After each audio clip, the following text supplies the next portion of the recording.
Traffic relief in one of the metro's busiest areas. A new bridge is now open to vehicles in Cobb County.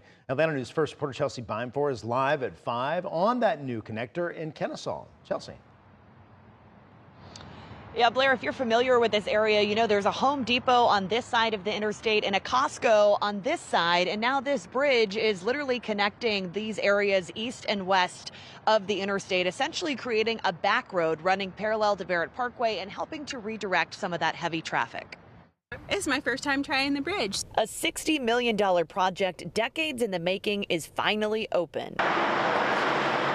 Cars can now easily cross over I-75 in Kennesaw and avoid driving on Barrett Parkway, a historically congested corridor filled with shops, restaurants, and apartments right off the interstate. And what is traffic usually like on Barrett Parkway?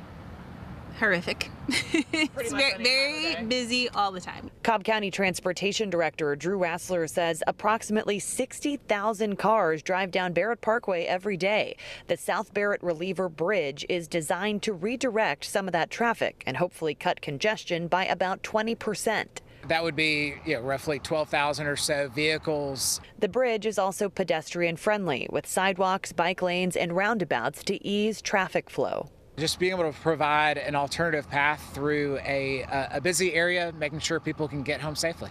Rassler says the project represents a transformative investment in Cobb's infrastructure and long-time connectivity challenges. Residents who live off Barrett Parkway tell us it is already making a noticeable difference. We love it because I live right behind the Costco, so it's making life easy, and the traffic is amazing.